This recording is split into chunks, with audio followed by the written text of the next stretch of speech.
Hello everyone, welcome to study IQ. Study IQ के इस video में हम करेंगे वोकेबुलरी का सेट नंबर 26। तो देखते हैं सेट नंबर 26 में हम कौन से शब्द सीखेंगे। सबसे पहला वर्ड है बेन, फिर है colossal, notion, crucial, disparity, prevalent, comprehensiveness, evident, eradicate, diminish. तो सबसे पहला वर्ड है बेन। कई बार आपने सुना होगा ये वर्ड, ये चीज़ हमारे लिए बून है या बेन है। बून या बेन, इस पे डिबेट करिए, ठीक है। कई बार पूछा जाता है कि जो विज्ञान है वो हमारे लिए बून है या बेन है, यानी वरदान है या अभिशाप है। मैं आपसे पूछता हूँ, कोरोना वायरस का जो लॉकडाउन हुआ, क्या वो बच्चों की पढ़ाई के लिए बून था या बेन था, यानी वरदान था या अभिशाप था। तो BOON, बून, बून इसका उल्टा है एकदम। बून का मतलब होता है वरदान, एक तरह से कोई चीज़ जो आपके लिए आशीर्वाद बन के आए, वरदान बन के आए। और बेन का मतलब एकदम उल्टा, यानी अभिशाप। तो बेन मतलब कोई ऐसी चीज़ जो आपके कार्य को रोकती है, आपके लिए बाधा बनती है, मुसीबत बनती है, आपके लिए चिंता का स्रोत बनती है, चिंता का कारण बनती है, जो आपके लिए खतरा पैदा करती है और आपको विनाश की तरफ ले जाती है, उसको बोलते हैं बेन। तो इसका सिनोनिम क्या होगा? कर्स। किसी को कर्ज देना मतलब किसी को शाप देना, किसी को शाप देना, किसी को एक तरह से किसी का बुरा भला चाहना। सीधी सी बात है। शाप देना क्या होता है? शाप देना मतलब किसी का बुरा चाहना। मैलडिक्शन, मैलडिक्शन मतलब एक तो होता है बेनेडिक्शन, तो बेनेडिक्शन मतलब होता है आशीर्वाद। बेनेडिक्शन मतलब होता है आशीर्वाद, किसी के लिए कल्याणकारी बात कहना, किसी का कल्याण, किसी का भला चाहना, किसी के मंगल कामना करना। मंगल कामना मतलब किसी व्यक्ति का अच्छा हो ये कामना करना, उसके मंगल की कामना करना, उसको आशीर्वाद देना। तो बेनेडिक्शन का एकदम उल्टा है मैलेडिक्शन। तो मैलेडिक्शन मतलब क्या होगा? किसी को लानत भेजना, किसी को लानत देना, किसी को अभिशाप देना, ठीक है ना, कष्ट देना, भय, संकट पैदा करना, यानी मेनेस। मेनेस मतलब क्या होता है? मेनेस वर्ड हम कर चुके हैं। मैंने आपको कहा था मेनेस टू द सोसाइटी। अगर कोई व्यक्ति मेनेस टू द सोसाइटी है मतलब समाज के लिए खतरा है, समाज के लिए खतरा है, संकट है, समाज के लिए हानिकारक है, कष्टकारी है। मिसफॉर्चून मतलब होता है दुर्भाग्य। तो शाप अगर है, अभिशाप, वो दुर्भाग्य लेकर आता है, मिसफॉर्चून। इसका उल्टा बून हम देख चुके हैं, वरदान। ब्लेसिंग मतलब भी आशीर्वाद होता है, ब्लेसिंग मतलब भी होता है आशीर्वाद, राइट। प्रार्थना से जो मिलता है वो बून होता है, वरदान होता है, प्रार्थना करने से जो मिलता है।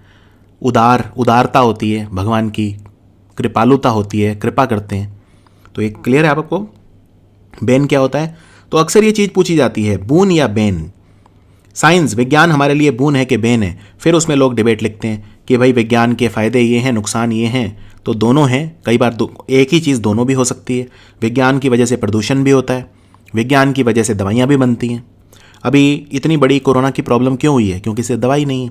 एक दवाई ना होने की वजह से पूरा जनजीवन अस्त व्यस्त हो गया। एग्जाम्पल देखते हैं। Distraction is the bane of productivity. Distraction क्या होती है? ध्यान भटकने को डिस्ट्रैक्शन बोलते हैं। ध्यान भटकना, डिस्ट्रैक्ट होना, ठीक है ना। Distraction is the bane of productivity मतलब उत्पादकता। तो उत्पादकता जो है उसके लिए डिस्ट्रैक्शन क्या है? वरदान है कि अभिशाप है? ऑफ कोर्स अभिशाप है। आप डिस्ट्रैक्ट हो गए तो उत्पादकता कम हो जाएगी। तो आंसर है bane. Some people believe that technology is the bane of social interaction since face to face interaction has gradually become less because of it. Some people believe मतलब कुछ लोगों का ये मानना है, कुछ लोग ये बिलीव करते हैं कि टेक्नोलॉजी जो है उसने सामाजिक मिलनता, इंटरेक्शन मतलब एक दूसरे से जब हम मिलते हैं, मिलनसार होते हैं, एक दूसरे से मिलकर बातें करते हैं, तो जो टेक्नोलॉजी है वो सोशल इंटरेक्शन यानी एक दूसरे से मिलना जुलना, उसकी वजह से एकदम कम हो गया है, यानी वो एक तरह से अभिशाप साबित हुई है। टेक्नोलॉजी, सोशल इंटरेक्शन, सामाजिक आदान प्रदान जो है, सामाजिक जो विनोद जिसे कहते हैं, मिलना प्रेम भाव से, उसके लिए अभिशाप साबित हुई है। क्योंकि फेस टू फेस इंटरेक्शन अब खत्म हो गया है। फेस टू फेस अब कौन बात करता है? मुखानमुख या मुखातिब एक दूसरे से कौन होता है? तो धीरे धीरे ये कम होता जा रहा है। आजकल लोग स्काइप पे बात करते हैं, जूम पे बात करते हैं, आजकल फेसबुक पे बात करते हैं, सोशल मीडिया पे बात करते हैं, ट्विटर पे बात करते हैं, लेकिन आमने सामने बैठकर बात नहीं करते। तो बेन साबित हुआ है। चलिए अगला वर्ड है कोलोसल। कोलोसल मतलब होता है कोई ऐसी चीज़ जो बहुत ही ज़्यादा बड़ी हो, बहुत ही ज़्यादा, कहते हैं ना पर्वताकार, कि भाई पर्वत जैसी बड़ी, बहुत ही ज़्यादा बड़ी, अति विशाल, विराट, बहुत भारी भरकम, कुछ बहुत बड़ा। तो इसके सिनोनिम देखते हैं। ह्यूज।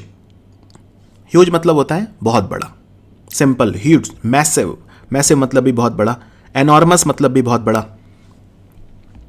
जाइजेंटिक, जाइजेंटिक मतलब एक जायंट की तरह, जैसे जायंट होता है ना बहुत ज़्यादा बड़ा, जाइजेंटिक मतलब ह्यूज। जैसे कोई मान लो 40 माले की इमारत है, 40 फ्लोर है वहाँ पे, 40 स्टोरी बिल्डिंग है। बल्कि, बल्कि मतलब होता है बहुत ज़्यादा भारी।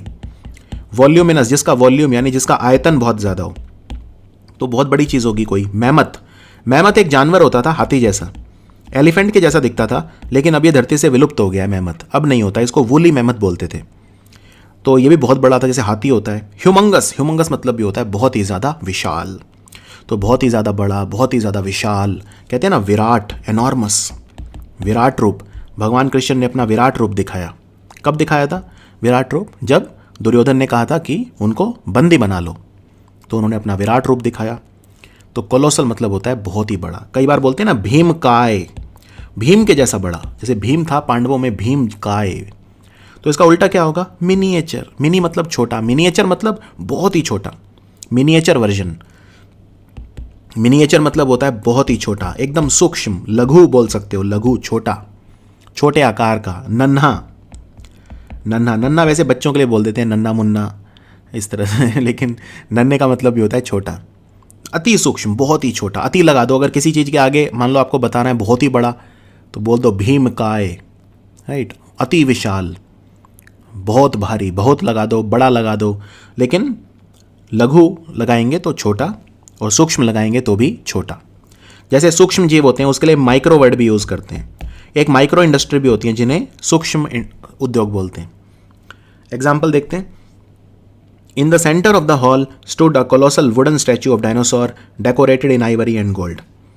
जिस हॉल में मैं था, बहुत बड़े कमरे को हॉल कहते हैं, तो जिस हॉल में मैं था उसके सेंटर में, उसके केंद्र में, एकदम बीच में एक बहुत बड़ा कोलोसल लकड़ी का बना हुआ, वुडन मतलब लकड़ी का बना हुआ बुत था। स्टैचू मतलब बुत, किस चीज़ का बुत था? डायनासोर का, ठीक है। डायनासोर का लकड़ी का बुत बना हुआ था जिस हॉल में मैं खड़ा था उसके सेंटर में, और decorated in Ivory and gold. Ivory क्या होता है? हाथी दांत को आइवरी कहा जाता है। हाथी के जो दांत होते हैं उनको आइवरी कहा जाता है। तो वो जो डायनासोर था उसकी सजावट, डेकोरेट करना मतलब सजावट करना, किसी चीज़ को सजाना, ठीक है ना, किसी चीज़ को सजाना। तो किस चीज़ से सजाया हुआ था? आइवरी से और सोने से, गोल्ड से, आइवरी से और गोल्ड से। The owners were asking for a colossal amount of money for that beach house because of its location. जो ओनर थे, एक कोई बीच हाउस होगा, बीच हाउस होता है वो हाउस जहाँ से बीच दिखती है, बिल्कुल बीच पे बना होता है जो। तो बीच हाउस का जो ओनर थे, जो उसके मालिक थे, वो कोलोसल अमाउंट ऑफ मनी मांग रहे थे उसके लिए, क्योंकि उसकी लोकेशन बहुत अच्छी थी, वहाँ से खिड़की खोलते ही समुद्र दिखता था। इसीलिए कोलोसल अमाउंट ऑफ मनी मतलब बहुत महंगा था, ठीक है। अमाउंट ऑफ मनी जो चाहिए था बहुत ज़्यादा था, यानी कोलोसल था, कोलोसल अमाउंट ऑफ मनी। अगले शब्द पे आते हैं नोशन।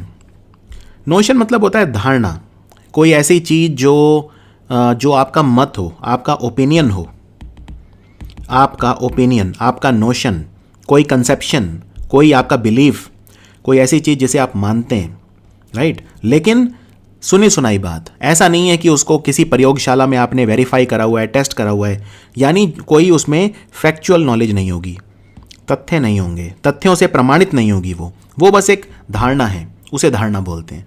मत क्या होता है? ओपिनियन और थ्योरी में क्या फ़र्क होता है? पहले आप एक ओपिनियन देते हैं जिसको बोलते हैं हाइपोथेसिस। हाइपोथेसिस, हाइपोथेसिस के बाद आप उस पर एक्सपेरिमेंट करते हैं, प्रयोगशाला में कहीं पे भी उसको वेरीफाई करते हैं। एक्सपेरिमेंट करना या उसको वेरीफाई करना, उसको प्रमाणित करना, फिर प्रमाणित हो जाए तब वो थ्योरी बनती है।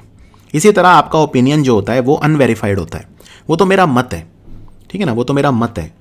तो लेकिन अगर वो तथ्य भी उसमें आ जाएं तो फिर उसको थ्योरी बोल सकते हैं। तो नोशन मतलब होता है सिर्फ आपका मत, सिर्फ आपका किसी चीज़ के बारे में आपका कोई बोध है, कोई ज्ञान है, ठीक है ना, कोई ख्याल आया आपको, कोई आपका इरादा है, कोई चीज़ आपने अटकल लगाई, वो सब, यानी आपका ओपिनियन। ओपिनियन मतलब आपका मत। सेंटिमेंट, मैं बोलता हूँ मार्केट में सेंटिमेंट नेगेटिव है इस वक्त, मतलब कोई सामान खरीदने में इच्छुक ही नहीं है। सेंटिमेंट नेगेटिव है मतलब एक वही धारणा बनी हुई है मार्केट में इस वक्त कि सब कुछ खराब हो रहा है, कि सब कुछ खराब हो रहा है। थॉट मतलब होता है विचार। कंजेक्चर मतलब क्या होता है? कंजेक्चर मतलब अटकल लगाना। कंजेक्चर वर्ड को हम कर चुके हैं, अटकल लगाना या अनुमान लगाना। पूरी सारे तथ्य आपके सामने नहीं है, थोड़ा सा ही देख के आपने अनुमान लगा लिया, अटकल लगा लिया, कोई परिकल्पना कर ली, कोई कल्पना कर ली, वो उसको बोलते हैं कंजेक्चर, जो निराधार होती है, यानी कोई उसका आधार नहीं है, बस आपने थोड़ा सा ही आपने कुछ देखा और कोई अटकलबाजी आपने कर ली ना। अटकलबाजी मतलब अटकल लगाना, कल्पना करना, निराधार जो होती है, ठीक है ना। धारणा, परिकल्पना, अनुमान, इसको अनुमान भी बोल सकते हैं। सपोजिशन मतलब अनुमान। अजम्पशन कहते हैं ना, अज्यूम कर लीजिए यानी मान लीजिए, अनुमान। अजम्पशन मतलब भी अनुमान। तो ये सारे वर्ड एकदम एग्जैक्टली यूज किए जा सकते हैं एक के स्थान पे दूसरे। अब देखते हैं इसका उल्टा। अब या तो कोई चीज सिर्फ एक धारणा होगी, सिर्फ एक मत होगा, किसी का ओपिनियन होगा, अटकल होगी। ऐसी अटकलें लगाई जा रही हैं कि विराट कोहली रिटायर हो जाएगा अगले साल। तो ये तो अटकल ही है, अभी तो ये तो एक कल्पना है किसी की। क्या ये तथ्य है? क्या उसने खुद कहा आगे? नहीं, तथ्य नहीं है, फैक्ट नहीं है। फैक्ट मतलब तथ्य, ठीक है ना। वास्तविकता यानी ट्रुथ मतलब सच्चाई। रियलिटी मतलब वास्तविकता, यथार्थ, जो है हमारे सामने दिख रहा है, यथार्थ। एक्चुअलिटी यानी सच्चाई, हकीकत, इसे बोलते हैं हकीकत या असलियत, सत्य का वर्णन। तो ये हो गए इसके उल्टे, क्योंकि ये सारे एकदम तथ्य हैं। तथ्य को कभी ठुकराया नहीं जा सकता। मान लो मैं बोलूं सूरज पश्चिम से निकलता है, तो आप कहोगे नहीं सर, सूरज तो पूर्व से निकलता है। तो ये मैटर नहीं करता तथ्य में कि कौन व्यक्ति कह रहा है। हो सकता है कोई बहुत ज्ञानवान व्यक्ति है, कोई पढ़ा लिखा व्यक्ति है, कोई कुछ कह रहा है, लेकिन तथ्यों को तो ठुकराया नहीं जा सकता। तो तथ्य होते हैं यूनिवर्सल, जो हर जगह माने जाते हैं, क्योंकि वो तथ्य हैं, वो प्रमाणित हो चुके हैं। एग्जाम्पल देखते हैं। When Rahul realized he would not receive many votes, he dropped the notion of entering the students' council race. जब राहुल को इस बात का आभास हो गया, रियलाइज होना मतलब आभास होना, ठीक है ना, मुझे अपनी गलती रियलाइज हो गई, यानी मैं मान गया। तो जब राहुल को यह रियलाइज हो गया कि वो ज़्यादा वोट नहीं जीतेगा, would not receive many vote मतलब उसकी वोट जीतने की संभावना कम है, यानी उसे ज़्यादा वोट नहीं मिलेंगे। He drop the notion of entering the student council race. तो वो स्टूडेंट काउंसिल यानी छात्र परिषद के चुनाव की दौड़ से वो बाहर हो गया, यानी उसने अपनी ये धारणा कि वो चुनाव में कंटेस्ट करेगा, चुनाव में वो लड़ेगा, उसने वो ड्रॉप कर दी। ड्रॉप कर देना मतलब या तो मैं कोई आइडिया है मेरे मन में, या तो मैं उसको एग्जीक्यूट करूंगा, यानी मैं उसको लागू करूंगा, उस आइडिया पे काम करूंगा, या मैं उसको ड्रॉप कर दूंगा। ड्रॉप कर दूंगा मतलब मैं उस आइडिया को अपने दिमाग से निकाल दूंगा, उस प्लान को प्लान तक ही रहने दूंगा, उस पर काम नहीं करूंगा। उसको बोलते हैं आइडिया ड्रॉप कर देना। The boys classmates laughed at his notion of being a cheer leader. जब लड़के ने कहा कि वो चीयर लीडर बनना चाहता है, ठीक है ना, तो उस पे सब हंसने लगे। तो notion of being a cheer leader मतलब जब लड़के ने अपनी एक मत रखा कि वो चीयर लीडर बनना चाहता है, तो सब हंस पड़े, क्योंकि चीयर लीडर जो होती हैं वो लड़कियां होती हैं ज़्यादातर, पुरुष कम होते हैं। इस व्यवसाय में पुरुष कम है। चीयर लीडर आप समझते हैं, जैसे आप आईपीएल के मैच देखते हैं तो साइड में जब चौका या छक्का लगता है तो लड़कियां नाचती हैं, वहाँ पे लड़कियां नाचती हुई दिखती हैं, तो उन्हें चीयर लीडर कहा जाता है। चीयर लीडर बोलते हैं उस व्यक्ति को, चाहे वो महिला हो चाहे पुरुष हो, दोनों काम करते हैं चीयर लीडर का, जो आपको प्रोत्साहन देते हैं, जो आपको प्रेरणा देते हैं, ठीक है ना। जैसे वो चीयर कर रहे होते हैं कि भाई आप करो ये, हम आपके पीछे हैं, हम आपके साथ हैं। चलिए अगला वर्ड है क्रूशियल। एक मैच हो रहा था, भारत के विकेट गिरते गए एक के बाद एक, लेकिन मैच अभी भी भारत के पल्ले में था। लेकिन विराट कोहली का विकेट अभी तक नहीं लिया गया था। विराट कोहली का विकेट जो है सबसे क्रूशियल था, लेकिन जब विराट कोहली आउट हो गया तो फिर भारत हार गया, यानी कि सबसे क्रूशियल विकेट था वो। सबसे क्रूशियल मतलब सबसे महत्वपूर्ण, निर्णायक, ठीक है, सबसे महत्वपूर्ण। तो क्रूशियल मतलब होता है बहुत ही ज़्यादा, कोई चीज़ जब महत्वपूर्ण होती है तो उसे क्रूशियल कहते हैं। डिसाइसिव, निर्णायक, डिसाइसिव मतलब निर्णायक, ठीक है। क्रिटिकल, जिस चीज़ से किसी चीज़ की सक्सेस या फेलियर, सफलता या विफलता निर्धारित हो जाए, उतनी इंपॉर्टेंट। जो बहुत ज़्यादा ग्रेट इंपॉर्टेंस मतलब बहुत ज़्यादा महत्वपूर्ण होती है, या एक्सट्रीमली नेसेसरी बहुत ज़्यादा अनिवार्य होती है, बहुत ज़्यादा नेसेसरी होती है। नेसेसरी मतलब अनिवार्य, जिसके बिना काम नहीं चलेगा, नेसेसरी है। सिनोनिम क्या होंगे इसके? वाइटल। वाइटल मतलब क्या होता है?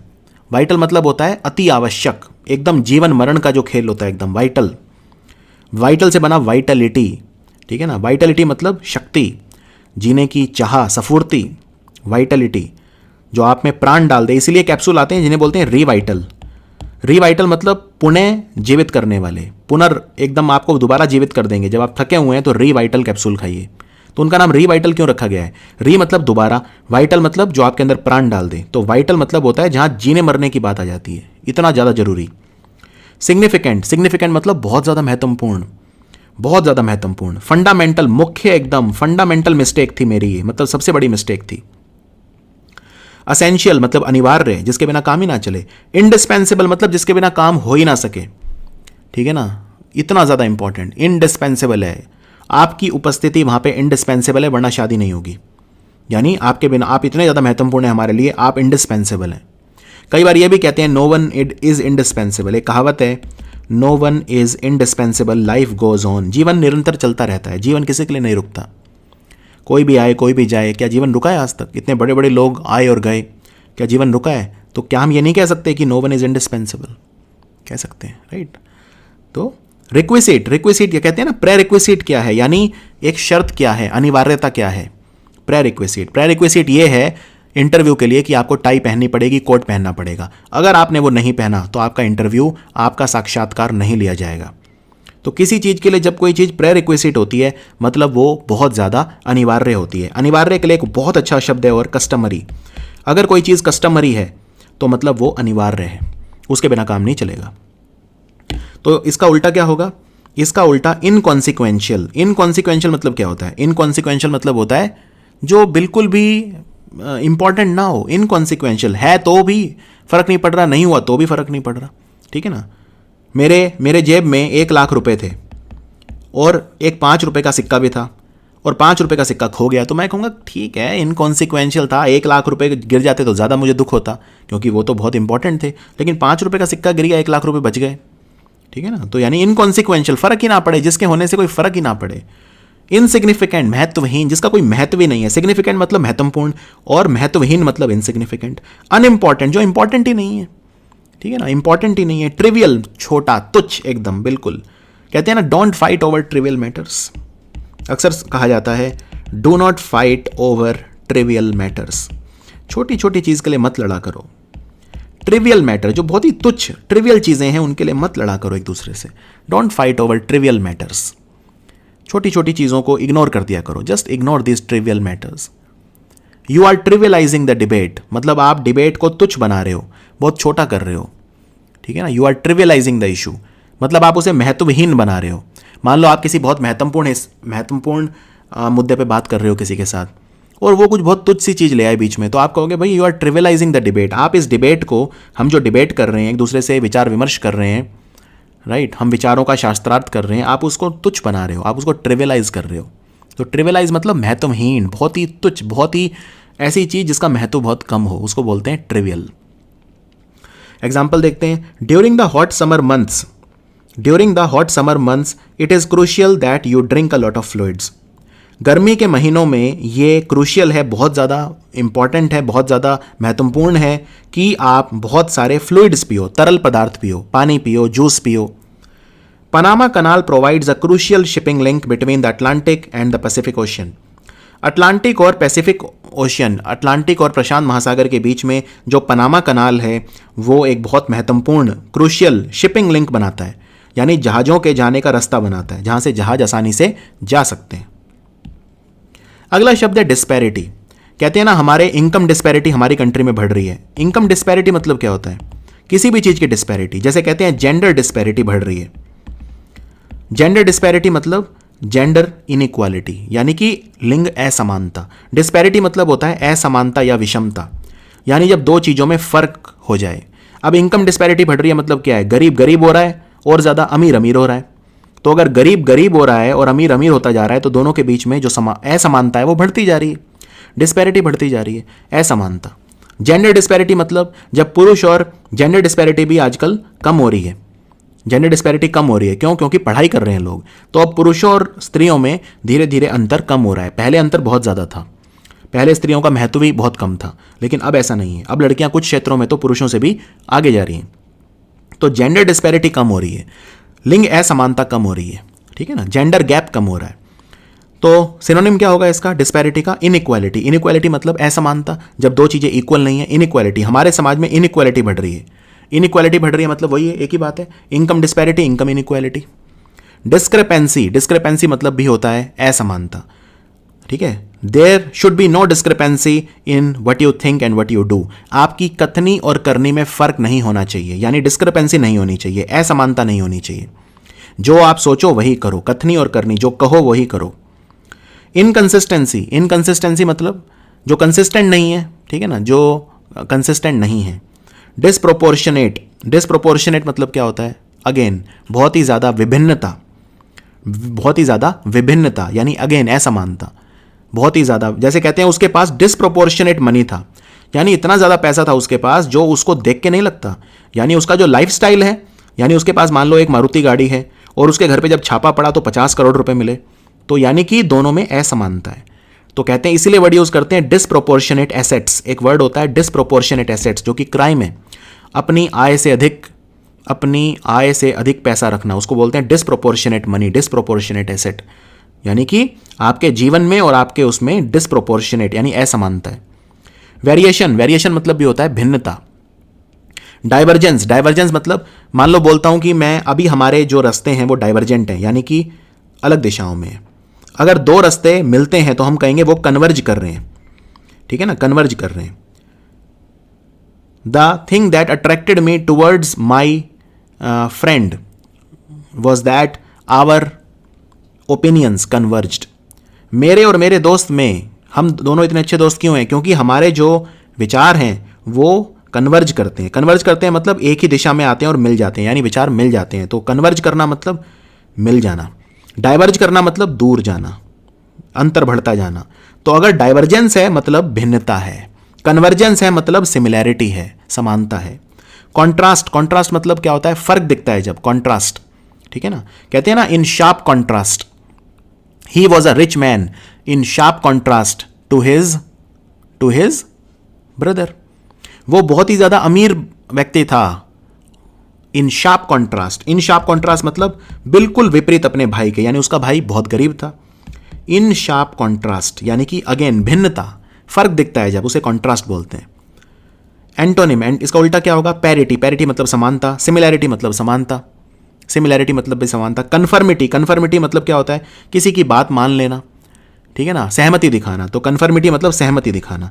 डाइवर्जेंस मतलब होता है असहमति, मैंने आपको बताया विचार मिलेंगे या नहीं मिलेंगे, तो सहमति होगी तो कन्वर्जेंस, असहमति होगी तो डाइवर्जेंस। तो कन्फर्मिटी मतलब सहमति। कॉन्ग्रुइटी, आपने सुना होगा कॉन्ग्रुअस ट्राइंगल, ये दो ट्राइंगल कॉन्ग्रुएंट है, मतलब बिल्कुल हूबहू एक जैसे हैं। कॉन्ग्रुइटी, कॉन्ग्रुइटी मतलब अगेन दो चीजों के बीच में समानता।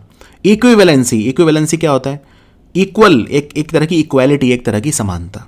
तो ये सारे शब्द बहुत अच्छे हैं और आपको काफ़ी डिटेल में एक्सप्लेन किए हैं, तो आप काफ़ी इन्हें रिटेन कर पाएंगे।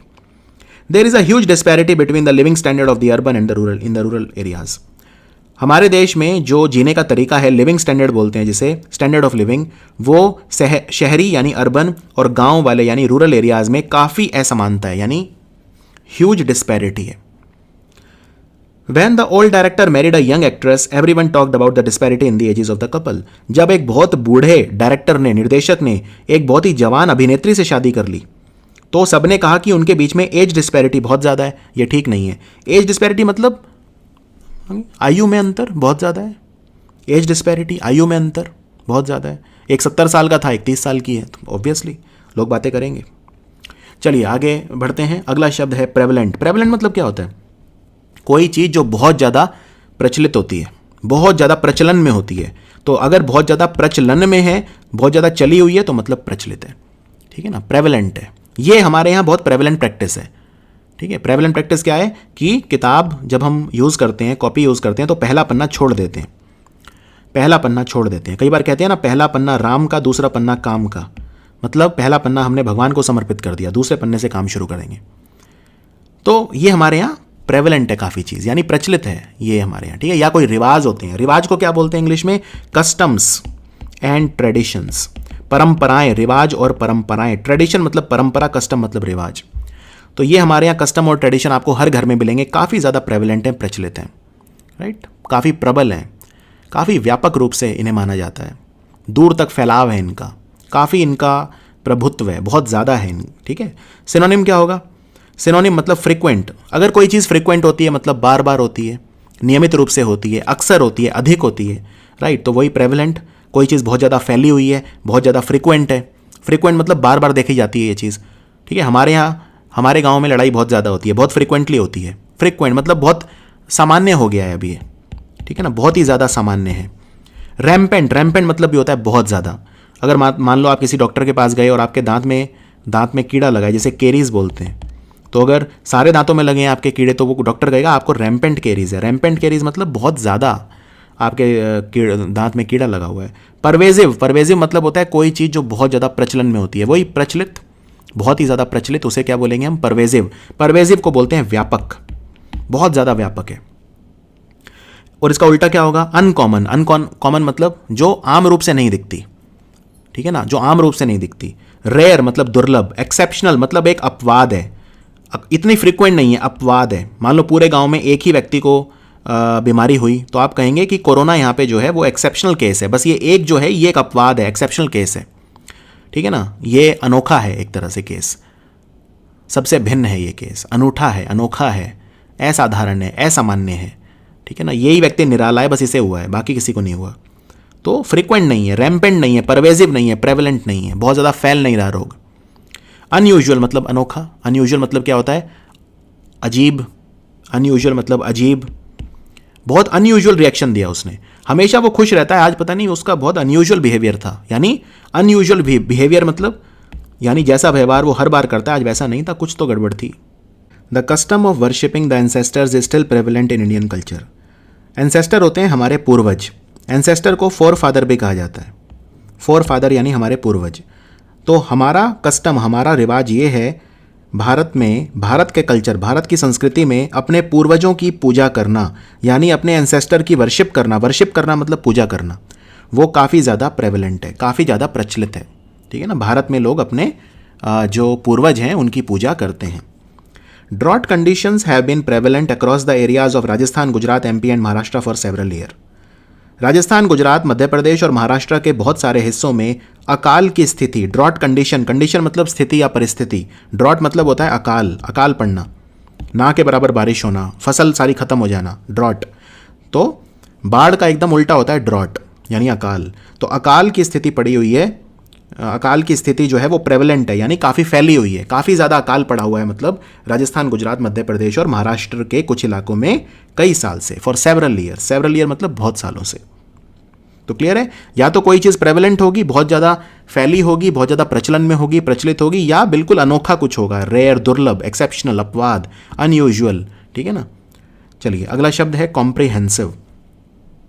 जब भी पढ़ाता हूँ मैं तो बहुत कॉम्प्रिहेंसिवली पढ़ाता हूँ। इसका क्या मतलब है? बहुत ही विस्तृत, बहुत ही विस्तार पूर्वक पढ़ाता हूँ, बहुत ही व्यापक रूप से पढ़ाता हूँ। कॉम्प्रिहेंसिव, एकदम पूरा विवरण देता हूँ आपको। तो कॉम्प्रिहेंसिव मतलब पूरा विवरण देना, पूरा एकदम विस्तृत तरीके से पढ़ाना, कॉम्प्रिहेंसिव, राइट, यानी डिटेल्ड, पूरे डिटेल में, विस्तार से, कोई भी चीज़ नहीं छोड़ता, पूरा डिटेल में, थरो, एकदम थरो। एकदम थरो मतलब बिल्कुल संपूर्ण, किसी चीज़ की कमी नहीं। आप ये नहीं कहोगे ये मिस कर दिया, वो मिस कर दिया, सब कुछ संपूर्ण एकदम। इन डेप्थ, इन डेप्थ मतलब गहराई से, डेप्थ मतलब गहरा। वाइड रेंजिंग मतलब कई तरह के अलग अलग ओपिनियन, कई तरह के अलग अलग मत, यानी उसकी रेंज बहुत ज़्यादा होती है, उसका जो दायरा है बहुत ज़्यादा है, ठीक है ना। इंटेंसिव, इंक्लूसिव, इंक्लूसिव मतलब समावेशी, सब कुछ सर्व समावेशी तरीके से मैं पढ़ाता हूँ, सब कुछ, हर चीज़ का समावेश उसमें हो जाता है। इंटेंसिव मतलब काफ़ी गहराई में, इंटेंसिव। या इसका उल्टा नैरो, नैरो मतलब क्या होता है? कहते हैं ना नैरो माइंडेड पर्सन, यानी बहुत ही ज़्यादा संकीर्ण बुद्धि, संकीर्ण, जिसका दायरा बहुत छोटा होता है। रिस्ट्रिक्टेड, रिस्ट्रिक्टेड मतलब जिसमें बहुत ज़्यादा प्रतिबंध लगा होता है, जो फैल नहीं पाता, जो गहरा नहीं हो पाता। शैलो, शैलो मतलब उथला, गहरा का एकदम उल्टा होता है उथला, यानी शैलो, बहुत ही शैलो पर्सन है। यानी कि सुपरफिशियल, सुपरफिशियल मतलब एकदम ऊपर ऊपर से, एकदम सतह से। अगर आपने सुपरफिशियल पढ़ाई करी है तो आपके काम नहीं आएगी, आपको इन डेप्थ पढ़ना पड़ेगा, गहराई में जाना पड़ेगा। सुपरफिशियल एकदम ऊपर ऊपर से होता है, ठीक है ना, सुपरफिशियल। तो नैरो, नैरो मतलब क्या होता है, अगेन सिकुड़ना, सीमित, दायरा सीमित करना, दायरा छोटा करना, नैरो, संकीर्ण एकदम। तो एग्जाम्पल देखते हैं। The lengthy survey report is a comprehensive survey of the funds, materials and labour needed to build the new highway. ये एक सर्वेक्षण की रिपोर्ट आई है, बहुत ही लंबी, लेंदी है। इसमें पूरा विस्तृत तरीके से सब चीज़ बताई है कि नया राजमार्ग बनने के लिए कितना पैसा चाहिए, फंड मतलब कोष, कितना पैसा चाहिए, क्या क्या मटेरियल चाहिए, क्या कितना लेबर चाहिए, यानी कितने हमें मजदूर लगेंगे। तो पूरी कॉम्प्रिहेंसिव रिपोर्ट है, यानी कि बहुत ही विस्तृत रिपोर्ट है ये। For a comprehensive medical care one should contact a general practitioner rather than a specialist. अगर आपको बहुत ही कॉम्प्रिहेंसिव मेडिकल केयर चाहिए किसी हॉस्पिटल में, तो आप एक जनरल प्रैक्टिशनर के पास जाओ, ना कि स्पेशलिस्ट के पास। जैसे मान लो अगर एक आंख का डॉक्टर है तो वो आपका पूरा शरीर ठीक नहीं कर सकता, आप एक एमडी के पास जाओ जिसने मेडिसिन में एमडी किया हो, ठीक है। अगर आप कान के पास डॉक्टर के पास जाओगे तो वो सिर्फ कान ठीक कर सकता है, आंख के डॉक्टर के पास जाओगे वो सिर्फ आंख ठीक कर सकता है। तो अगर आपको कॉम्प्रिहेंसिव केयर चाहिए, मतलब पूरे शरीर की एकदम विस्तृत, व्यापक, पूरे विस्तारपूर्ण, एकदम सर्व समावेशी, हर चीज की समावेशी आपको मेडिकल केयर चाहिए, तो फिर आपको किसी जनरल प्रैक्टिशनर के पास जाना पड़ेगा। अगला जो शब्द है वो है एविडेंट। एविडेंट मतलब क्या है, दिख ही रहा है सामने एकदम मेरे, बिल्कुल स्पष्ट, एकदम जाहिर, एकदम प्रत्यक्ष। कहते हैं ना, प्रत्यक्ष को प्रमाण की क्या जरूरत, एकदम सामने है जो चीज़ दिख ही रही, काफ़ी साफ, आसानी से दिख रही है, क्लियरली सीन, मैं आसानी से देख पा रहा हूँ, साफ स्पष्ट है एकदम, आसानी से समझ पा रहा हूँ, एकदम एविडेंट है, एकदम सामने, कोई इसमें संदिग्धता नहीं है, कोई शक नहीं है, कोई शक की गुंजाइश नहीं है, एकदम जाहिर है मेरे सामने, स्पष्ट है एकदम, एकदम मैं निश्चिंता से कह सकता हूँ कि हाँ निश्चित हूँ मैं एकदम, ठीक है ना, सुस्पष्ट एकदम। तो ऑब्वियस मतलब वही दिख ही रहा है सामने, एकदम ऑब्वियस है, ठीक है ना। ये केस एकदम ओपन एंड शट केस है। ओपन एंड शट मतलब एक व्यक्ति है, उसने सबके सामने एक दूसरे व्यक्ति को गोली मारी और वो मर गया। इस केस में क्या है, कुछ छुपा है ही नहीं, सब एकदम सामने है। ओपन एंड शट केस है, मतलब खोलो और बंद कर दो, इतना आसान है। एक्सप्लिसिट, एक्सप्लिसिट मतलब जो एकदम सामने दिख रहा है, स्पष्ट एकदम। नोटिसेबल मतलब जो आसानी से आप नोटिस कर सको, आसानी से जो आप फिगर आउट कर सको, आसानी से आपको दिख ही रहा हो, उसको बोलते हैं नोटिसेबल। नोटिसेबल चेंज, मैं पिछली बार जब इस शहर में आया था 10 साल पहले और आज आया हूँ 10 साल के बाद, तो मुझे नोटिसेबल चेंज दिख रहा है, यानी जो भी इस शहर में बदला है वो एकदम साफ दिख रहा है, नोटिसेबल चेंज है। There is a noticeable change in the appearance of my friend, he was only 4 feet 5 years back but today he is over 6 feet। मेरा जो दोस्त है उसकी जो अपीयरेंस है, जैसा वो दिखता है, उसमें नोटिसेबल चेंज दिख रहा है, ठीक है ना। कुछ साल पहले, 5 साल पहले वो सिर्फ 4 फुट का था, आज वो 6 फुट से ऊपर है। अपेरेंट, अपेरेंट मतलब भी होता है प्रत्यक्ष, एकदम जाहिर, कुछ भी पर्दे में नहीं है, एकदम सामने है, कुछ भी छुपाया हुआ नहीं है। सेल्फ एक्सप्लेनेटरी, सेल्फ एक्सप्लेनेटरी मतलब क्या होता है, जो खुद को ही अपनी व्याख्या कर दे, इतना आसान। जैसे मैं अगर पूछूं एक तारा में कितने तार होते हैं, तो बड़ा आसान है भाई, एक तारा मतलब एक ही तारा है उसमें, तो एक ही तारा होगा उसमें। एक तारा में कितने तारे होते हैं, एक ही तारा होता है।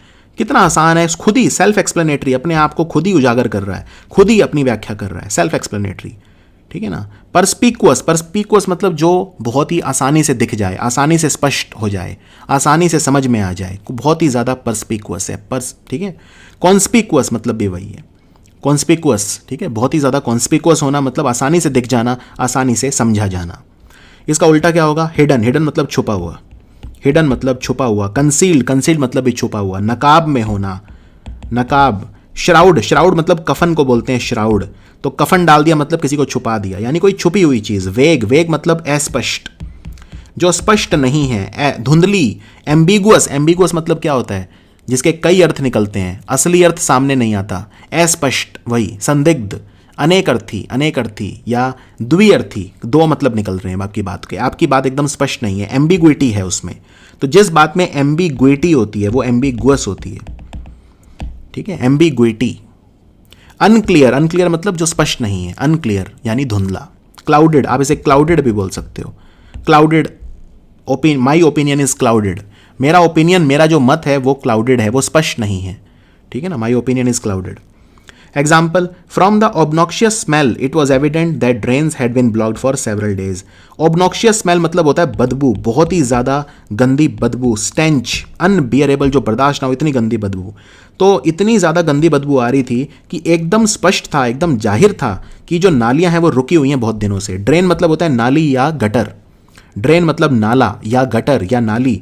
तो ब्लॉक हो गई यानी क्लॉग हो गई. क्लॉग हो गई मतलब रुक गई. कई बार होता है पॉलीथीन वगैरह से क्लॉग हो जाती है. तो इतनी गंदी स्मेल आ रही थी कि पता ही चल रहा था कि नाली बहुत दिनों से रुकी हुई है. It was evident from the look on Rajat's face that he was disappointed with the low test score. Rajat के चेहरे से साफ एविडेंट था, मतलब दिख ही रहा था कि वो उसके नंबर कम आए हैं तो वो बहुत ज़्यादा डिसअपॉइंटेड है यानी कि दुखी है. तो एविडेंट मतलब एकदम स्पष्ट, जाहिर या प्रत्यक्ष. नेक्स्ट है इरेडिकेट. इरेडिकेट करना मतलब किसी चीज़ को जड़ से उखाड़ देना. हम हमारे कंट्री से जो पोलियो है उसे उखाड़ना चाहते हैं यानी एक्सटरपेट करना चाहते हैं. एक्सटरपेट, ठीक है, कि अगर हम एक्सटरपेट कर रहे हैं मतलब उसको एकदम जड़ से उखाड़ना चाहते हैं, एकदम उन्मूलन करना चाहते हैं उसका. उन्मूलन करना मतलब उसे एकदम खत्म कर देना. डेमोलिश करना, जैसे बिल्डिंग डेमोलिश कर देते हैं, बिल्डिंग को गिरा देते हैं, एकदम मिट्टी बना देते हैं बिल्डिंग को बुलडोजर चला के, यानी डेमोलिश कर दिया. एबॉलिश मतलब किसी प्रथा को खत्म कर देना जड़ से. जैसे राजा राम मोहन राय ने सती प्रथा को एबॉलिश कर दिया, मतलब उसे खत्म कर दिया. डिसमेंटल, डिसमेंटल मतलब किसी को चीज को उजाड़ देना, एकदम खत्म कर देना. एक्सटिंग्विश मतलब बुझा देना. जैसे फायर, आग को बुझाना मतलब फायर एक्सटिंग्विश करना, और जो बुझाए उसे बोलेंगे फायर एक्सटिंग्विशर, बुझाने वाला. एक्सटर्मिनेट करना मतलब भी होता है एकदम खत्म कर देना, जड़ से उखाड़ देना, विनाश कर देना, किसी चीज का मिटा देना. अपरूट कर देना, जैसे मैंने पौधे को अपरूट कर दिया मतलब जड़ से खत्म कर दिया, जड़ से निकाल दिया, अपरूट कर दिया, वहां से बढ़ाया अपरूट. एफेस, एफेस मतलब किसी चीज को खराब कर देना, बिगाड़ देना. भाई वो पेंटिंग बना के दी उसने मुझे, बहुत अच्छी चित्रकला बना के दी, मैंने उसको एफेस कर दिया मतलब खराब कर दिया, उस पर रंग वंग डाल के उसको खराब कर दिया, एफेस कर दिया. वाइप आउट, वाइप आउट मतलब एकदम खत्म कर देना. न्यूक्लियर बम मारा उस कंट्री ने दूसरे कंट्री पे, और वहाँ पे सारी जो मानवता थी, ह्यूमैनिटी थी, उसे वाइप आउट कर दिया. कहते हैं nuclear war will wipe out the humanity. अगर एक नाभिकीय ऊर्जा यानी एक एटमी बम लड़ाई होती है तो पूरी मानवता वाइप आउट हो जाएगी, खत्म हो जाएगी. इसका उल्टा इम्प्लांट.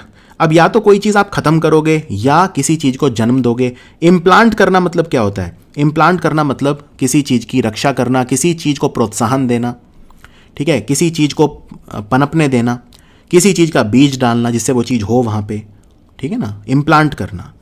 इंस्टिल, इंस्टिल करना भी वही होता है. इंस्टिल करना भी वही होता है, किसी चीज़ को प्रोत्साहन देना, किसी चीज़ को शुरू करना, कहीं पे किसी चीज़ को लेकर आना. फॉस्टर, कभी आपने फॉस्टर होम सुना है? फॉस्टर होम मतलब अनाथालय एक तरह का, जहाँ आपका पालन पोषण किया जाता है. फॉस्टर करना मतलब किसी को चीज़ का पालन पोषण करना. मदर अपने बच्चे को क्या करती है? फॉस्टर करती है. पर प्रिजर्व, प्रिजर्व करना मतलब कंजर्व करना यानी संरक्षण करना, किसी चीज़ को बचाना. या तो आप किसी चीज़ को खत्म करोगे, उसका उन्मूलन करोगे, उसे जड़ से उखाड़ दोगे, या उसको बचाओगे, उसका संरक्षण करोगे. प्रोपेगेट मतलब किसी चीज़ का प्रचार और प्रसार करना. प्रचार या प्रसार करना मतलब प्रोपेगेट, किसी चीज़ को फैलाना, ठीक है ना. जैसे किसी आइडियोलॉजी को प्रोपेगेट करते हैं, किसी विचारधारा को प्रोपेगेट करते हैं, यानी विचारधारा को फैलाते हैं टीवी के माध्यम से, रेडियो के माध्यम से.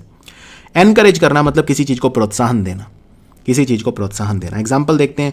The government claims to be doing all it can to eradicate corruption. सरकार कह रही है, सरकार ये क्लेम कर रही है, ठीक है, कि वो भरसक प्रयास कर रही है, जो भी उसकी शक्ति में है वो सब काम कर रही है भ्रष्टाचार को इरेडिकेट करने के लिए, भ्रष्टाचार को जड़ से खत्म करने के लिए, डिस्ट्रॉय करने के लिए. Just when I thought scientists and doctors had been able to successfully eradicate the dangerous pandemic, I heard of it breaking out again in some isolated part of the world.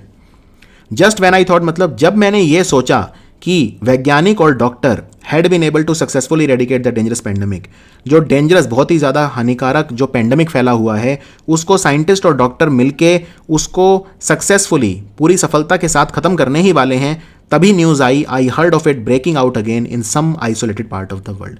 तभी मैंने सुना कि वो बहुत सारे आइसोलेटेड पार्ट मतलब बहुत ही सारे दुर्लभ इलाके दुनिया के, उनमें दोबारा आ गया है. ब्रेकआउट, डिजीज ब्रेकआउट करता है मतलब दोबारा आ जाता है. नेक्स्ट वर्ड है डिमिनिश. डिमिनिश हमारा आखिरी शब्द है आज का. डिमिनिश मतलब किसी चीज़ को घटाना, ठीक है ना. जैसे लाइट डिमिनिश, मैंने आपको एक बार बताया था, लाइट डिमिनिश हो रही है यहाँ पे, यानी लाइट अब कम हो रही है, हमें घर चलना चाहिए. I think the sunlight is diminishing so we should go home. घटाना, किसी चीज का साइज या किसी चीज की तीव्रता या किसी चीज की क्वांटिटी को कम करना, डिमिनिश करना। जैसे अबेट, अबेट मतलब भी किसी चीज को रोकना, लगाम लगाना, लगाम लगाना। श्रिंक, श्रिंक मतलब सिकुड़ना। तो ये सारी चीजें मतलब कमी होंगी इसमें। सिकुड़ के कोई चीज कमी होती है, अबेट मतलब किसी चीज पे लगाम लगती है। कॉन्ट्रैक्ट मतलब भी होता है सिकुड़ना। प्लमेट, प्लमेट मतलब जैसे शेयर मार्केट प्लमेट हो गई मतलब गिर गई, शेयर मार्केट गिर जाना, धंस जाना, प्लमेट हो जाना। सबसाइड, सबसाइड मतलब किसी चीज का खत्म हो जाना। जैसे फॉर एग्जांपल अगर आप को पेन हो रहा है तो आपका पेन दवाई लेने के बाद सबसाइड हो जाएगा, यानी पेन खत्म हो जाएगा, पेन कम हो जाएगा। रिसीड, रिसीड मतलब भी वही होता है। डिस्पैराज, डिस्पैराज मतलब, डिस्पैराज वैसे होता है, इसका मतलब किसी को नीचा दिखाना, या कहते हैं ना किसी को नीचा दिखाना, डिस्पैराज करना, उसे अपमानित करना। डीमीन करना भी किसी को अपमानित करना। डेप्रिशिएट, डेप्रिशिएट मतलब किसी चीज़ की वैल्यू कम होना। डेप्रिशिएशन, आपने एक टीवी खरीदा, आज उसकी वैल्यू 15,000 है, खरीदने के 1 साल बाद उसकी वैल्यू रह जाएगी 10,000, तो वो डेप्रिशिएट कर रहा है। ठीक है, डेप्रिशिएट होना। डेरोगेट, डेरोगेट मतलब अगेन किसी को अपमानित करना। डेरोगेटरी रिमार्क्स कहते हैं ना, DEROGATORI, डेरोगेटरी रिमार्क मतलब कोई ऐसे किसी के लिए आपने चीज़ें बोली जो बहुत उसने लज्जित महसूस करा, यानी आपने डेरोगेटरी रिमार्क्स का उपयोग किया। और इसका उल्टा क्या होगा? वृद्धि। अब आप या तो आप हर चीज़ कम कर रहे हो, सिकुड़ रहे हो, उसे ख़त्म कर रहे हो, सबसाइड कर रहे हो, डेप्रिशिएट हो रहा है, तो दूसरी चीज़ में बढ़ोतरी। इंक्रीज मतलब किसी चीज़ में बढ़ोतरी। फ्लेयर अप, फ्लेयर अप मतलब कोई चीज़ एकदम से जब फैल जाती है, फ्लेयर अप हो जाती है। एप्रिशिएट, एप्रिशिएट, ये डेप्रिशिएट का उल्टा है एप्रिशिएट। तो एप्रिशिएट के 2 मतलब होते हैं, एक तो एप्रिशिएट करना, किसी की तारीफ करना, मैं आपको एप्रिशिएट करता हूँ, और दूसरा एप्रिशिएट मतलब किसी के मूल्य में वृद्धि होना। आज सोने का भाव 40,000 है, कल 50,000 हो गया, तो मतलब वो एप्रिशिएट कर रहा है। एप्लॉड मतलब किसी के लिए ताली बजाना, किसी की तारीफ करना, नीचा नहीं दिखाना। डिस्पराज मतलब नीचा दिखाना। डिमीन मतलब किसी को अपमानित करना। एप्लॉड बिल्कुल उल्टा। ठीक है। अक्लेम, प्रशंसा करना। ठीक है ना, he is an acclaimed writer, यानी कि काफ़ी उसके प्रशंसक हैं, बहुत अक्लेम्ड राइटर है। अक्लेम मतलब माना हुआ। Example, the strength of the army was greatly diminished by the outbreak of the disease. जो आर्मी है उसकी स्ट्रेंथ, उसकी ताकत काफ़ी कम हो गई थी, डिमिनिश हो गई थी। क्यों? क्योंकि डिजीज फैल गया था। आउटब्रेक ऑफ द डिजीज यानी डिजीज का फैल जाना। To diminish the green house gases emission is the main concern of many environmentalist. बहुत सारे पर्यावरणविद यानी पर्यावरण वैज्ञानिक जो हैं, उनकी मेन चिंता ये है, मुख्य चिंता ये है कि ग्रीन हाउस गैस का उत्सर्जन कम कैसे किया जाए, डिमिनिश कैसे किया, क्योंकि ग्रीन हाउस गैस क्या करती हैं? वातावरण को गर्म करती हैं। अब हम देखते हैं हमारा आज का पैराग्राफ। चाइल्ड लेबर अ बेन, यानी कि बच्चों से जो लेबर करवाया जाता है, बच्चों से बाल मजदूरी जिसे कहते हैं चाइल्ड लेबर, वो एक अभिशाप है। अबेन, बून नहीं है, कोई कहे चाइल्ड लेबर बून है, नहीं, बेन है। The problem of child labour in India can be seen in colossal proportion. Bharat में जो चाइल्ड लेबर की प्रॉब्लम है बहुत ज़्यादा फैली हुई है, कोलोसल बहुत बड़ी है। कोलोसल मतलब बहुत बड़ी है। ठीक है, colossal proportions. The notion that children are being exploited and forced into labor while not receiving education which is crucial for their development concerns many people.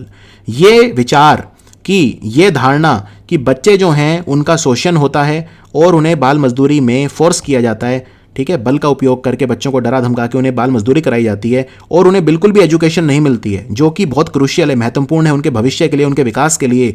ये चीज़, ये धारणा, ये नोशन बहुत लोगों को चिंतित करता है। Although the Constitution of India prohibits employment of children younger than 14 in any hazardous environment, child labor is prevalent in almost all informal sector of the Indian economy.